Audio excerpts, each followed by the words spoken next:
Nama saya Restyana Fadilia, NIP 19005091, Prodi Pendidikan Luar Sekolah. Hai teman-teman, bagi teman-teman yang masih kebingungan memilih jurusan untuk melanjutkan ke jenjang perkuliahan. Nah, di sini saya Restyana Fadilia akan memberikan sedikit informasi tentang jurusan saya, yaitu Pendidikan Luar Sekolah. Nah, mungkin teman-teman masih bingung kan, apa itu pendidikan luar sekolah dan apa sih yang dipelajari dalam jurusan pendidikan luar sekolah ini, dan jika kita lulus kita mau jadi apa atau kerjanya di mana. Nah, di sini saya akan menjelaskan tentang pendidikan luar sekolah.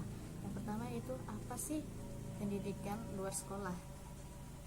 Baik, pendidikan luar sekolah adalah kegiatan pendidikan terstruktur dan terorganisir yang diselenggarakan di luar sistem persekolahan yang mapan. Pendidikan luar sekolah mencakup dua jenis pendidikan, yaitu pendidikan non formal dan pendidikan informal. Pendidikan luar sekolah dapat difungsikan sebagai suplemen, komplemen, dan substitusi dari pendidikan sekolah.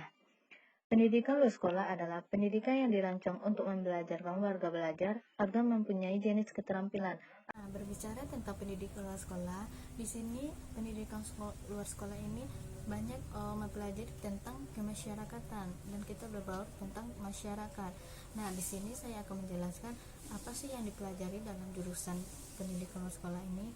Nah, di sini ada beberapa mata kuliah yang dipelajari dalam pendidikan luar sekolah. Mata kuliah pendidikan luar sekolah. Yang pertama, psikologi pendidikan. Sebagai calon pengajar dan juga pendamping masyarakat, kita perlu untuk belajar mata kuliah ini. Yang kedua, ilmu pendidikan. Nah, di mata kuliah ini, segala materi pendidikan, contohnya sistem belajar, metode perawatan, hingga perenungan dan penyelidikan dalam metode tertentu. Yang ketiga, manajemen pendidikan. Kita juga akan diajari cara pembantuan pendidikan agar berjalan dengan baik dan lancar. Yang keempat, sosio-antropologi pendidikan. Nah, ilmu satu ini membahas tentang hubungan sosio dengan antropologi dalam lingkup pendidikan. Antropologi adalah ilmu yang terkait dengan budaya masyarakat, sedangkan sosiologi adalah ilmu yang terkait dengan tingkah sosial. Yang kelima, filsafat pendidikan. Ilmu yang terkait tentang logika ini akan mengajarimu tentang hakikat dan pendidikan itu sendiri, mulai dari tujuan, cara, hingga hasil pembelajaran akan didapat dalam mata kuliah satu ini. Yang keenam, ilmu kesejahteraan sosial. Ilmu yang meneliti tentang suatu cara kerja lingkungan sosial ini akan menilai sebuah kelayakan kehidupan manusia. Yang ketujuh, teori komunikasi, di mana kuliah ini akan mengajarkan tentang cara berkomunikasi dengan baik, terutama kepada masyarakat. Yang kedelapan, psikologi sosial. Mata kuliah ini mempelajari tentang kelompok dan manusia dalam ranah sosial dan psikologi. Yang kesembilan, andragogi. Mata kuliah ini belajar tentang proses peserta didik usia dewasa dalam suatu pengalaman belajar yang terstruktur. Andragogi juga dikatakan sebagai pengarahan orang dewasa untuk belajar. Yang kesepuluh, pemberdayaan masyarakat.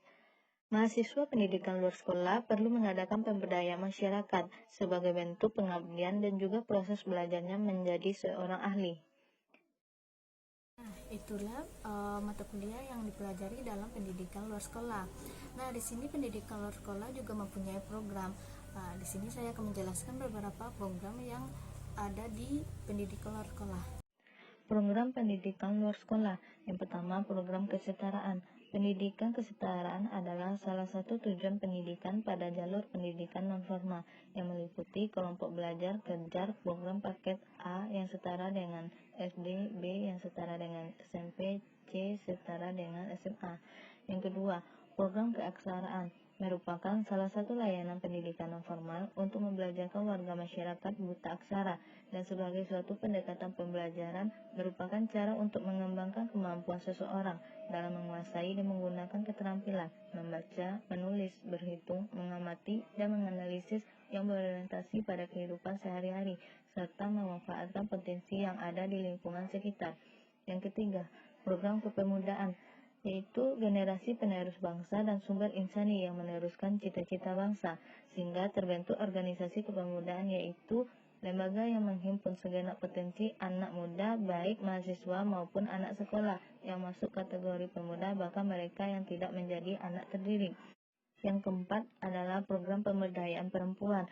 Persoalan perempuan saat ini masih sering diperbincangkan. Pandangan masyarakat tentang kedudukan perempuan lebih rendah daripada laki-laki, masih melekat dan menjadi penghalang dalam mensejahterakan perempuan, sehingga program pendidikan pemberdayaan perempuan hadir untuk mengangkat harkat dan martabat perempuan usia 15 tahun ke atas melalui upaya peningkatan pengetahuan, keterampilan, dan sikap yang bermanfaat dalam mewujudkan kehidupan yang lebih baik agar perempuan dapat berperan aktif dalam proses pembangunan keluarga, masyarakat, dan bangsa.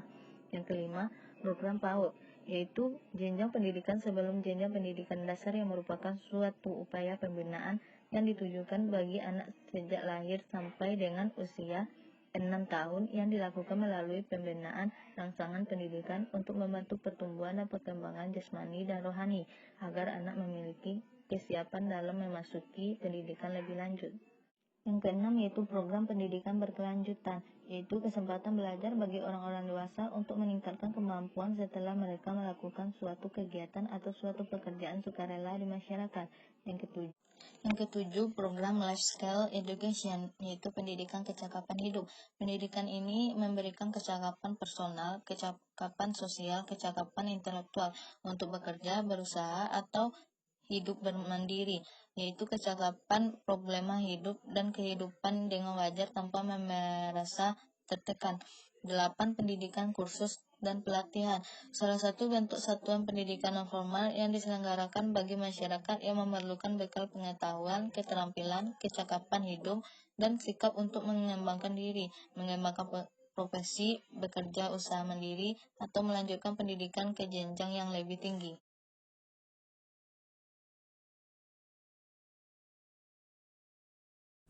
Nah, itulah program-program dari pendidikan luar sekolah. Mungkin teman-teman udah bisa memahami apa itu pendidikan luar sekolah, apa sih yang dipelajari dalam pendidikan luar sekolah, dan apa sih program-program yang ada di pendidikan luar sekolah. Mungkin teman-teman masih bingung apa sih kerja atau setelah kita lulus jurusan ini kita mau jadi apa atau kerjanya di mana. Nah, di sini pendidikan luar sekolah prospek kerjanya sangat luas. Jadi saya akan memberitahu kepada teman-teman beberapa prospek kerja dari pendidikan luar sekolah ini. Beberapa prospek kerja PLS. Yang pertama, penilik pendidikan masyarakat. Yang kedua, dirjen PAUD. Yang ketiga, fasilitator PAUD. Yang keempat, tenaga lapangan pendidikan masyarakat. Yang kelima, Badan Pemberdayaan Masyarakat. Yang keenam, pengelola dan penyelenggaraan PNFI. Yang ketujuh, laboran PNFI. Yang kedelapan, dirjen pendidikan dasar dan menengah. Yang kesembilan, administrasi PNFI. Dan 10 yaitu lembaga ekonomi dan pemberdayaan masyarakat. Nah, itulah beberapa prospek kerja dari pendidikan luar sekolah. Nah, masih banyak lagi loh prospek kerja dari pendidikan luar sekolah ini. Itulah informasi yang bisa saya berikan atau saya share kepada teman-teman. Jika teman-teman masih bingung, teman-teman bisa mencari informasi lebih lanjut. Jika saya mohon maaf. Assalamualaikum warahmatullahi wabarakatuh.